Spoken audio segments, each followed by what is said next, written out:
Hello दोस्तों, कैसे हैं आप। स्वागत है आपका आपके अपने YouTube चैनल कॉमर्स क्लासेस में। मेरा नाम है पुखराज पुरोहित और आज मैं आपके सामने लेके आया हूँ क्लास 11th का पहला टॉपिक लेखांकन एक परिचय, इंट्रोडक्शन टू अकाउंटिंग। आज हम दूसरे भाग में सीखने वाले हैं लेखांकन की सूचनाएं कौन कौन सी होती हैं, लेखांकन के उपयोगकर्ता कौन कौन होते हैं, इनके ऊपर विस्तार से चर्चा करेंगे। लेखांकन की विशेषताएं और लेखांकन की शाखाएं कौन कौन सी होती हैं, आइए देखते हैं। सबसे पहले हम बात करते हैं लेखांकन की सूचनाओं के प्रकार। लेखांकन की सूचनाएं मुख्य रूप से 3 प्रकार की होती हैं, जिसमें पहली होती है लाभ हानि से संबंधित सूचना। व्यवसाय में लाभ हानि की गणना करने के लिए लाभ हानि खाता बनाया जाता है, जो व्यापार को एक निश्चित अवधि में हुए शुद्ध लाभ या हानि की जानकारी देता है।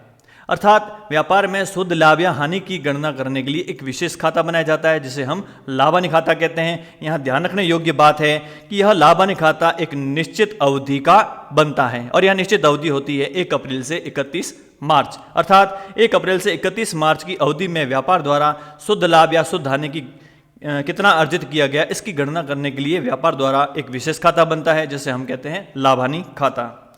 दूसरी सूचना होती है वित्तीय स्थिति से संबंधित सूचना। व्यवसायी द्वारा एक निश्चित तिथि को व्यवसाय की आर्थिक स्थिति की जानकारी के लिए स्थिति विवरण बनाया जाता है। एक निश्चित तिथि को व्यापार के पास में कितनी संपत्ति है, कितना दायित्व है, कितनी पूंजी है, इन सब की जानकारी के लिए अर्थात व्यापार की आर्थिक स्थिति की जानकारी के लिए व्यापार द्वारा एक विशेष विवरण पत्र तैयार किया जाता है, जिसे हम कहते हैं स्थिति विवरण। ध्यान रहे, यह स्थिति विवरण एक निश्चित तिथि को बनाया जाता है। अर्थात स्थिति विवरण सदैव एक निश्चित तिथि का अर्थात 31 मार्च का बनाया जाता है। इससे पूर्व भी हम बना सकते हैं, लेकिन विशेष रूप से 31 मार्च को व्यापार का स्थिति विवरण तैयार किया जाता है, जिसमें व्यापार की संपूर्ण संपत्ति, दायित्व और पूंजी की जानकारी प्राप्त होती है। अगली हम बात करते हैं तीसरी सूचना, नकद प्रवाह से संबंधित सूचना। व्यवसाय में एक निश्चित अवधि में आने और जाने वाली नकद संबंधी जानकारी के लिए नकद प्रवाह विवरण तैयार किया जाता है। अर्थात व्यापार में एक निश्चित अवधि में कितनी नकद व्यापार में आई और कितनी नकद व्यापार में से गई, उसकी जानकारी के लिए एक विशेष खाता बनाया जाता है, जिसे हम कहते हैं नकद प्रवाह विवरण, जिसके आधार पर हम देनदारों का भुगतान, लाभांश भुगतान और व्यवसाय के प्रसार संबंधी निर्णय ले सकते हैं। इसी नकद प्रवाह के माध्यम से हम यह अनुमान भी लगा सकते हैं कि देनदारों से नकद भुगतान कितना प्राप्त होगा, उनका कहाँ उपयोग किया जाएगा और लाभांश का भुगतान कितना किया जाएगा, कैसे किया जाएगा और व्यापार का प्रसार संबंधी हम निर्णय भी ले सकते हैं। अगली हम बात करते हैं लेखांकन सूचनाओं के उपयोगकर्ता। ये उपयोगकर्ता 2 प्रकार के होते हैं, जिसके बारे में हमने पहले ही चर्चा की थी, लेकिन आज हम इसके बारे में विस्तार से चर्चा करने वाले हैं। लेखांकन सूचनाओं के उपयोगकर्ता 2 प्रकार के होते हैं, एक होता है आंतरिक उपयोगकर्ता, दूसरा होता है बाह्य उपयोगकर्ता। और इनकी क्या आवश्यकताएं होती है, किस आधार पर हम इन्हें उपयोगकर्ता मानते हैं, आइए देखते हैं। सबसे पहले आता है आंतरिक उपयोगकर्ता। लेखांकन के आंतरिक उपयोगकर्ताओं में मुख्य रूप से 2 उपयोगकर्ता होते हैं, एक होता है स्वामी या मालिक और दूसरा होता है प्रबंधक। तो पहले नंबर पर है स्वामी या मालिक।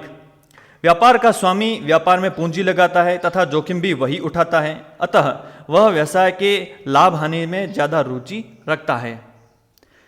सही बात है कि व्यापार का स्वामी ही व्यापार में पैसा लगाता है, जोखिम भी वही उठाता है, तो व्यापार में लाभ हानि में सबसे ज़्यादा रुचि भी वही रखता है। लाभ की दशा में उसकी पूंजी में वृद्धि होती है, बिल्कुल जितना लाभ होगा उतनी उसकी पूंजी में वृद्धि होगी, और यदि हानि होती है तो उसकी पूंजी में कमी होती है। अब छोटे व्यवसायी प्रत्यक्ष तौर पर व्यापार पर नियंत्रण रखते हैं, अर्थात यदि व्यापार छोटा है तो उस व्यापार पर प्रत्यक्ष रूप से नियंत्रण एक एकाकी व्यापारी रख सकता है, लेकिन यदि बड़ा व्यापार है तो ऐसी स्थिति में व्यवसायी प्रबंधकों पर सदैव निर्भर रहता है, अर्थात संपूर्ण व्यापार पर नियंत्रण प्रबंधकों द्वारा किया जाता है।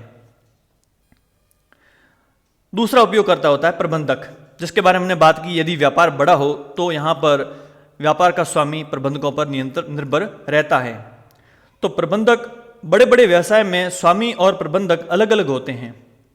व्यवसाय का संचालन कुशल प्रबंधकों द्वारा किया जाता है और उनके द्वारा भी व्यापार पर नियंत्रण भी किया जाता है, क्योंकि व्यापार जितना बड़ा होगा तो एक अकेला स्वामी उस व्यापार पर नियंत्रण नहीं कर सकता। इसके लिए उसे प्रबंधक पर निर्भर रहना पड़ता है और उस प्रबंधक द्वारा व्यापार में व्यापार के स्वामी के लिए ही कार्य न करके व्यापार पर पूर्ण नियंत्रण भी किया जाता है। प्रबंधकों का कार्य न केवल स्वामी के हित का ध्यान रखना होता है बल्कि व्यापार को प्रभावी तरीके से चलाना भी होता है, जिससे अधिक से अधिक लाभ कमाया जा सके। अर्थात प्रबंधक का केवल कार्य यह नहीं होता है कि वह अपने स्वामी को लाभ अर्जित करके दे, साथ ही उसका यह भी कार्य होता है कि व्यापार पर प्रभावी रूप से नियंत्रण भी रख सके, जिससे अधिक से अधिक लाभ हो। अतः प्रबंधक लेखांकन सूचनाओं का अधिकतम उपयोग कर लाभदायक निर्णय लेने में सक्षम होते हैं। इसीलिए प्रबंधकों द्वारा भी लेखांकन सूचनाओं का प्रयोग किया जाता है। अब हम बात करते हैं इन सूचनाओं के बाह्य उपयोगकर्ता। सबसे पहले आता है वर्तमान एवं भावी निवेशक।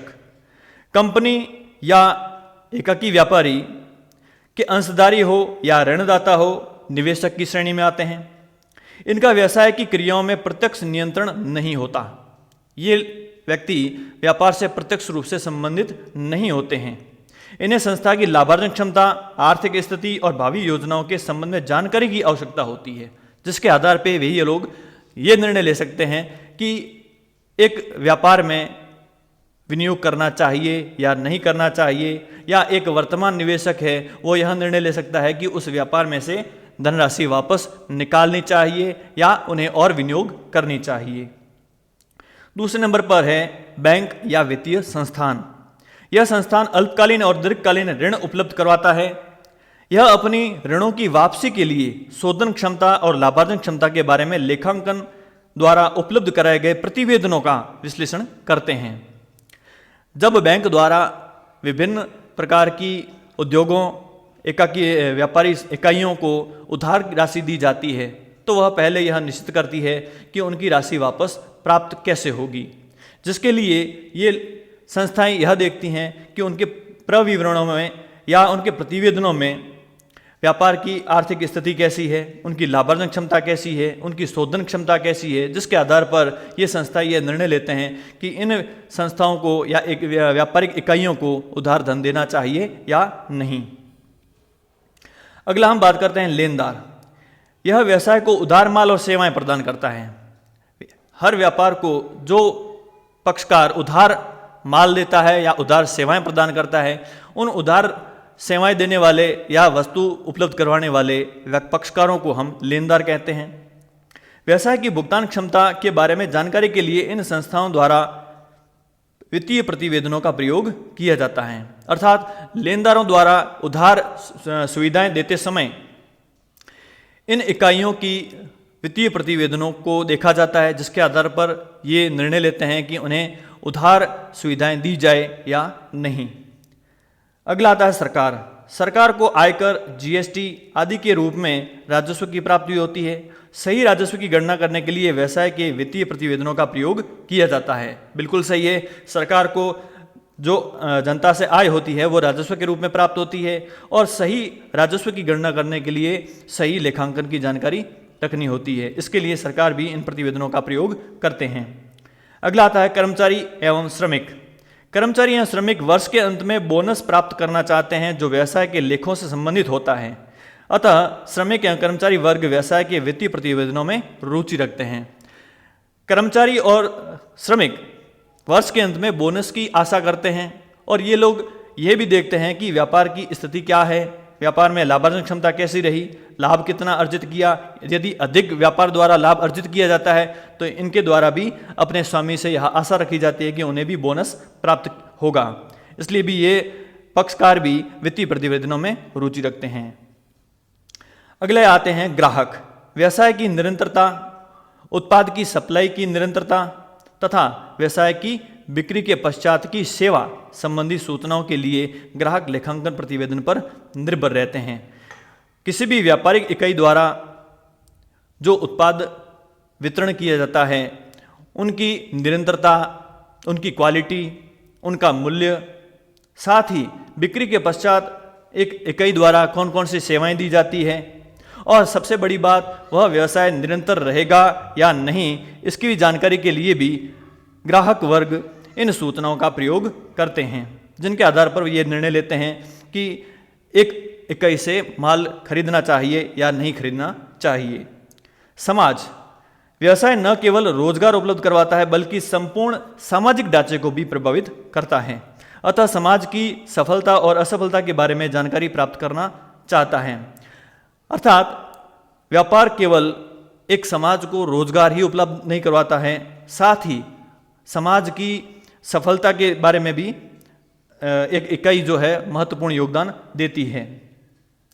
एक व्यापार द्वारा समाज का विकास भी किया जाता है और वही समाज एक व्यापार के प्रतिवेदनों पर भी निर्भर रहता है और उस आधार पर समाज भी निर्णय लेते हैं।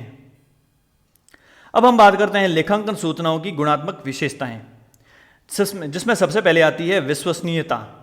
विश्वसनीयता का आशय है, विश्वसनीयता इस बात पर निर्भर करती है कि जो लेन देन एवं घटनाएं हुई हैं उनके मापन और प्रस्तुतिकरण में कितना अंतर संबंध है। अर्थात जो लेन देन हुए हैं, जो घटनाएं हुई हैं, उनके बीच में कितना संबंध वास्तविक है, ये लेन देन वास्तव में हुए कितने हैं और उनका लेखांकन कितना हुआ है। सूचनाओं की विश्वसनीयता के लिए सूचनाएं अनावश्यक अशुद्धि एवं व्यक्तिगत आग्रह से मुक्त होनी चाहिए। अर्थात किसी भी लेखांकन की विश्वसनीयता बनाए रखने के लिए या विश्वसनीयता को बढ़ाने के लिए जो घटनाएं होती हैं, जो सूचनाएं होती हैं, उनमें अशुद्धि या व्यक्तिगत आग्रह शामिल नहीं होना चाहिए। अगली बात करते हैं विशेषता में प्रासंगिकता। प्रासंगिकता के लिए आवश्यक है कि सूचनाएं भूत, वर्तमान एवं भविष्य की घटनाओं के परिणामों का पूर्वानुमान लगाने में और प्रत्युत्तर करने में सहायक हो।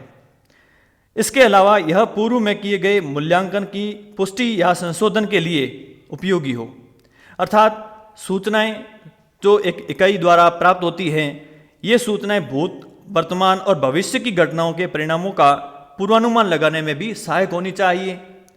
यदि इनमें यह सहायक होता है तो हम एक प्रभावी निर्णय भी ले सकते हैं। साथ ही इन सूचनाओं के द्वारा मूल्यांकन की पुष्टि और संशोधन के लिए भी उपयोगी होनी चाहिए।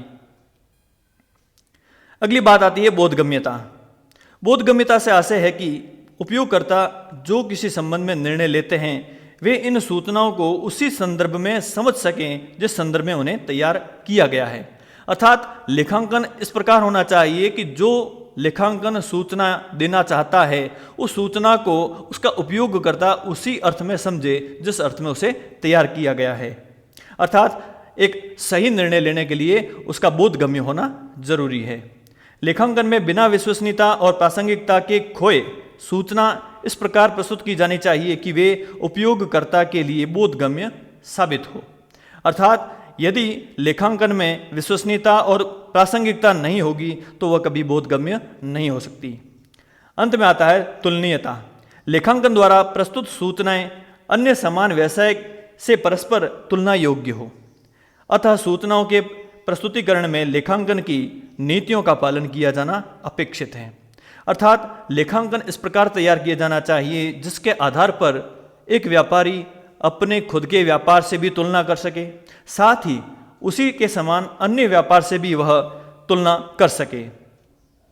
अब हम बात करते हैं लेखांकन की शाखाएं। लेखांकन की शाखाएं जिसमें पहली आती है वित्तीय लेखांकन। इस शाखा में प्रत्येक वित्तीय लेन देन का लेखा रखा जाता है, जिसमें एक वित्तीय वर्ष में व्यापार को कितना लाभ हुआ, कितनी हानि हुई, इसका पता लगाया जाता है। इसके लिए व्यापार एवं लाभ हानि खाता बनाया जाता है और इसी वित्तीय वर्ष के अंत में व्यवसाय की आर्थिक स्थिति की जानकारी के लिए वित्तीय विवरण बनाया जाता है। अर्थात एक वित्तीय वर्ष के अंत में व्यापार द्वारा अपने शुद्ध लाभ या शुद्ध हानि की गणना करने के लिए वित्तीय विवरण में व्यापार खाता और लाभ हानि खाता तैयार किया जाता है और उसी एक वित्तीय अवधि के अंत में व्यापार की आर्थिक स्थिति की जानकारी के लिए व्यापार द्वारा स्थिति विवरण तैयार किया जाता है, जिससे हम व्यापार की आर्थिक स्थिति की जानकारी प्राप्त कर सकते हैं। अगली हम बात करते हैं लागत लेखांकन। इस शाखा में औद्योगिक इकाई द्वारा निर्मित उत्पादों की लागत निर्धारित की जाती है ताकि उत्पाद का उचित मूल्य निर्धारित किया जा सके। अर्थात लागत लेखांकन, इस लेखांकन का प्रयोग औद्योगिक इकाइयों द्वारा किया जाता है। वे इकाइयां जो वस्तुओं का उत्पादन करते हैं, जिनके द्वारा वे अपने उत्पादित उत्पाद का सही मूल्य निर्धारित कर सकें, उनकी सही लागत भी निर्धारित कर सकें। अंत में आता है प्रबंध लेखांकन। इस शाखा के अंतर्गत प्रबंधकों को नीति संबंधी निर्णय लेने के लिए सूचनाएं उपलब्ध करवाई जाती है। साथ ही नियमित कार्रवाई के मूल्यांकन के लिए भी यह सूचनाएं सहायक होती हैं। प्रबंध लेखांकन में व्यापार से संबंधित जो भी नीति बनाई जाती है, जो नियम बनाए जाते हैं, जो कानून बनाए जाते हैं, उनका लेखांकन किया जाता है, जिनके आधार पर व्यापार की गतिविधि का संचालन किया जाता है।